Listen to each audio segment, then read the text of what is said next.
students, Assalamu alaikum and a very good afternoon to you all. My name is Alefia, and as we discuss general pharmacology, oral route of drug administration on our channel, Pharmaceutical Insights, now we'll discuss about the other general routes of drug administration.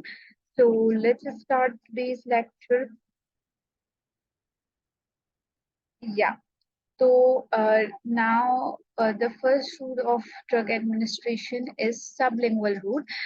हम sublingual route में जो है वो drug को जबान के नीचे रखते हैं। जबान के नीचे जो है वो हमारे पास ब्लड सप्लाई बहुत अच्छी होती है। वेस्कुलर वेसल्स जो है हमारी बहुत ज्यादा क्वांटिटी में प्रेजेंट होती है। इस वजह से ड्रग एब्जॉर्प्शन जो है वो डायरेक्टली सिस्टमिक सर्कुलेशन में हो जाती है। और इसकी सबसे ज्यादा कॉमन एग्जांपल है नाइट्रोग्लिसरीन टैबलेट्स, जो कि हम लोग एंजाइना में लेते हैं। एंजाइना जो है वो इमरजेंसी कंडीशन है जिसमें आपका जो हार्ट है वो ऑक्सीजन से डिप्राइव्ड हो जाता है, उसके अंदर ऑक्सीजन की कमी हो जाती है और उसकी वजह से जो है वो आपको चेस्ट पेन होता है, sharp chest pain, and that pain is known as angina. Advantages और डिसएडवांटेजेस हमारे पास है। एडवांटेजेस के है इकोनॉमिकल है, ठीक है, अफोर्डेबल है, क्विक टर्मिनेशन हो जाती है, इजीली एब्सॉर्ब हो जाती है, फर्स्ट पास इफेक्ट जो है इसका नहीं होता, सेल्फ एडमिनिस्टर कर सकता है बंदा। डिसएडवांटेजेस इसके ये है कि इसका बिटर टेस्ट होता है, ठीक है, अनपैलेटेबल और बिटर ड्रग्स जो है वो हम सबलिंगुअल रूट से नहीं दे सकते, ठीक है। इरिटेशन होती है गैस्ट्रिक म्यूकोजा में, ओरल म्यूकोजा में, सॉरी, ओरल म्यूकोजा में आपकी इरिटेशन होगी। ऑब्वियसली कोई चीज आपकी जबान के नीचे है तो आपको इरिटेशन होगी। लार्ज क्वांटिटीज हम सबलिंगुअल रूट के जरिए नहीं दे सकते और बहुत कम ड्रग्स जो है वो सबलिंगुअल रूट के जरिए एब्जॉर्ब हो सकती है। बकल एडमिनिस्ट्रेशन जो हम जब हम दवाई को गम्स और बकल कैविटी के बीच में रख के एब्जॉर्ब करवाते हैं तो इस तरह के एब्जॉर्प्शन या इस तरह के एडमिनिस्ट्रेशन को हम बकल एडमिनिस्ट्रेशन कहते हैं, ठीक है। इसके भी कुछ एडवांटेजेस और डिसएडवांटेजेस है, जैसे कि फर्स्ट पास इफेक्ट जैसे अवॉइड होता है इस तरह के एडमिनिस्ट्रेशन से।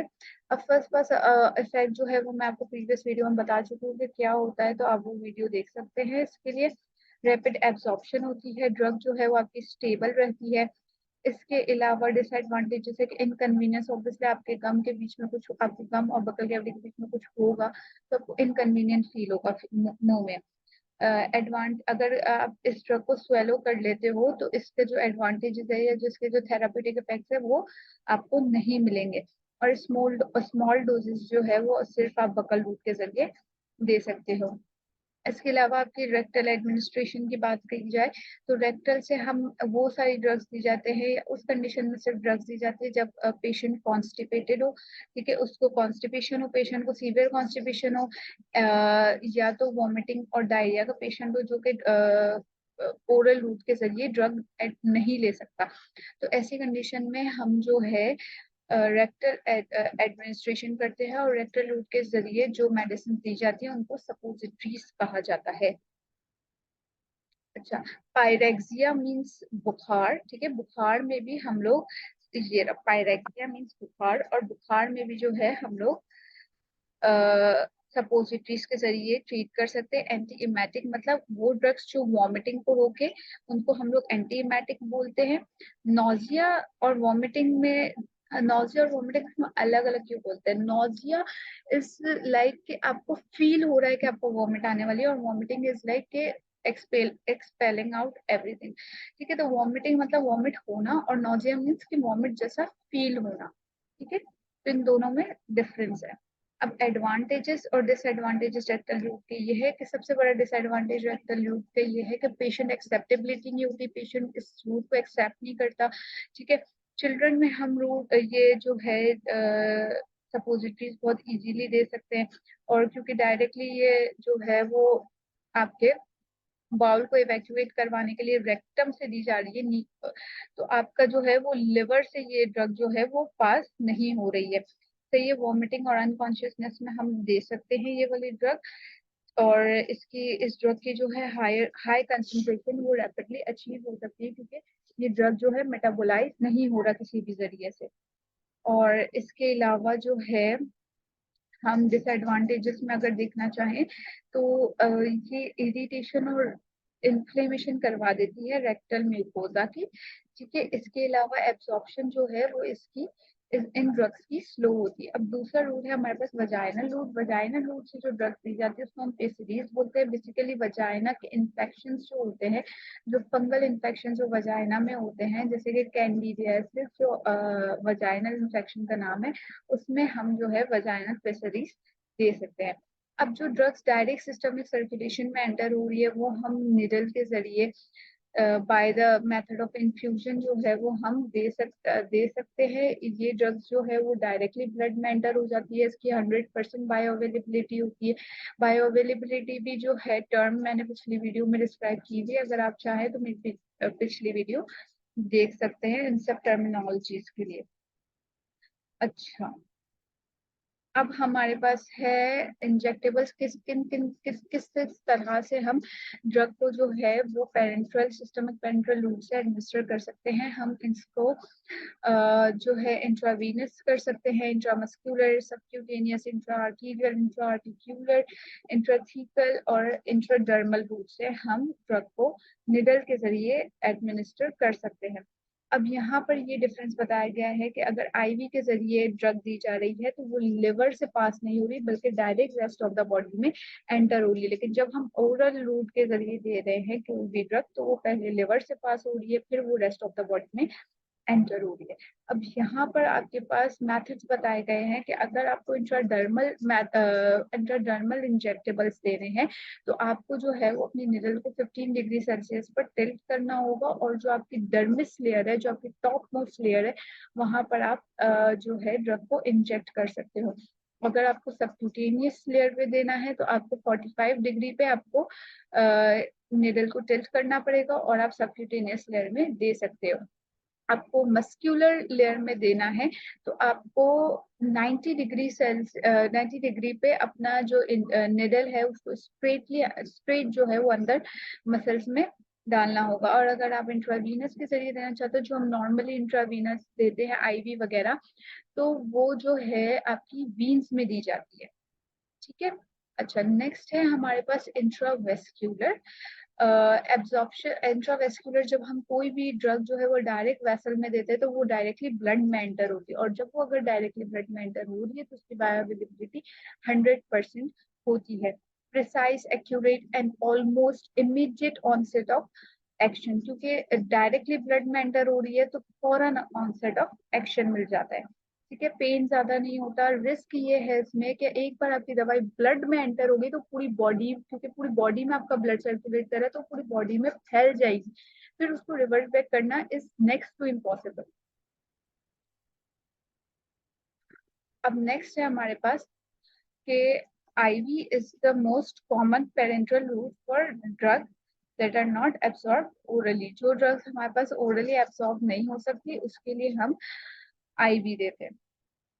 अब इसके भी कुछ एडवांटेजेस और डिसएडवांटेजेस है। एडवांटेजेस 100% बायोअवेलेबिलिटी, जैसा कि मैंने आपको बताया था, डिजायर्ड ब्लड कंसंट्रेशन आपकी इजीली अचीव हो सकती है, बल्कि 100% ब्लड कंसंट्रेशन आपकी अचीव हो सकती है। लार्ज क्वांटिटीज आप इसके जरिए देख सकते हो। वॉमिटिंग और डायरिया अगर हो रहा है जिसकी वजह से आप जो भी खा रहे हो या जो भी दवाई ले रहे हो वो आपकी एक्सपेल आउट हो रही है, तो आप उसको उन दवाइयों को आप आईवी के जरिए दे सकते हो ताकि आपकी डायरेक्ट ब्लड में जाके एब्जॉर्ब हो जाए। इमरजेंसी सिचुएशन में ऑब्वियसली आईवी जो है वो ऐसा रूट है जो हम सिर्फ इमरजेंसी सिचुएशन में ही प्रेफर करते हैं। इसके अलावा IV is not allowed to given to a patient in OPD. ठीक है। अब नेक्स्ट है फर्स्ट पास इफेक्ट जो है अवॉइड हो रहा है। ठीक है, गैस्ट्रिक मैनिपुलेशन नहीं हो रही क्योंकि जो ब्लड है वो डायरेक्टली ब्लड में जा रही है, गैस्ट्रोइंटेस्टाइनल ट्रैक्ट से नहीं गुजर रही। डिसएडवांटेजेस इसके ये है कि इरिटेशन होती है, सेल्यूलिटाइटिस मतलब सेल्स जो है वो आपके डैमेज होते हैं। थ्रोम्बोफेलिब्राइटिस जो है वो एक आपका इस तरीके का, जैसे आपने देखा होगा कि बाज दफा जब डॉक्टर आईवी लगाते हैं तो वहां पर आपको स्वेलिंग हो जाती है, पर्पलिश कलर की बम्प आ जाता है, तो उससे ये बोलते हैं। ठीक है। अब repeated injection not always feasible, एक ही जगह पे आप बार बार इंजेक्शन नहीं लगा सकते, ठीक है, सेफ नहीं है, टेक्निकल असिस्टेंस रिक्वायर्ड होती है, क्योंकि आप ओरल ड्रग को तो आप खुद भी ले सकते हो, कोई भी आपको दे सकता है, बट आईवी जो है वो एक नॉर्मल बंदा जिसने कोई कोर्स नहीं किया हुआ, जिसको कोई टेक्निक नहीं पता, वो नहीं दे सकता। डेंजर हो सकता है, ठीक है, इन्फेक्शन हो सकता है, ब्लड इन्फेक्शन हो सकता है, और इसकी वजह से एक्सपेंसिव है, लेस कन्वीनियंट है, पेनफुल है, ठीक है। अब हमारे पास इंट्रामस्कुलर रूट है जो कि हम 90 डिग्री सेल्सियस पे, मैंने आपको बताया, देते हैं, ठीक है। एब्जॉर्प्शन जो है वो रीजनेबल होती है और यूनिफॉर्म होती है, और रैपिड ऑनसेट ऑफ एक्शन होता है, mild irritants can be given, first pass effect obviously avoid होता है, gastric factors can be avoided, gastric factors हमें इसमें मैटर नहीं करते, क्योंकि ड्रग जो है वो गैस्ट्रोइंटेस्टाइनल ट्रैक्ट से गुजर ही नहीं रही है, ठीक है। अच्छा, डिसएडवांटेजेस इसके ये कि सिर्फ हम 10 ml तक की क्वांटिटी जो है वो हम इसमें एडमिनिस्टर कर सकते हैं, इससे ज्यादा हम एडमिनिस्टर नहीं कर सकते। लोकल पेन और मतलब जिस जगह पे आपको इंजेक्शन लगा है वहां पर आपको पेन हो सकता है, एब्सेस हो सकता है, जो स्वेलिंग टाइप हो जाती है, एक्सपेंसिव होते हैं, ये इन्फेक्शन हो सकता है और नर्व डैमेज कर सकते हैं। सबक्यूटेनियस, अब सबक्यूटेनियस जो होते हैं वो स्किन के अंदर आपके जो है वो एडमिनिस्टर किए जाते हैं, इसकी एब्जॉर्प्शन जो स्लो होती है लेकिन इसका एक्शन प्रोलॉन्ग होता है, ऑब्वियसली जब थोड़ी थोड़ी मेडिसिन एब्जॉर्ब होना शुरू होगी तो वो ज्यादा टाइम तक अपना इफेक्ट देगी। इम्प्लांट टैबलेट जो होती है वो हमारे पास वो टैबलेट्स होती है जो कि आपकी स्किन में इंसिजन लगा के और सबक्यूटेनियस लेयर में आपके जो है इम्प्लांट की जाती है, मोस्टली जो है स्टीरोइडल टैबलेट्स या hormonal tablets, for example steroids जो है वो आपकी स्किन में इम्प्लांट किए जाते हैं। अब इंट्रा आर्टीरियल रूट जो है वो बहुत रेयरली यूज होता है, ठीक है, एंटी कैंसर ड्रग जो होती है वो हम इंट्रा आर्टीरियल रूट के जरिए देते हैं फॉर लोकलाइज्ड इफेक्ट। अब मैंने लोकलाइज्ड और सिस्टमिक इफेक्ट के बारे में आपको फर्स्ट वीडियो में बातें क्लियर की थी, तो आप जाके वो वीडियो देख सकते हैं। Drugs use for diagnosis and peripheral vascular diseases, ठीक है, जो भी आपकी पेरिफेरल वेस्कुलर डिजीजेस होती है उसकी डायग्नोसिस के लिए हम इंट्राआर्टीरियल रूट से ड्रग देते हैं।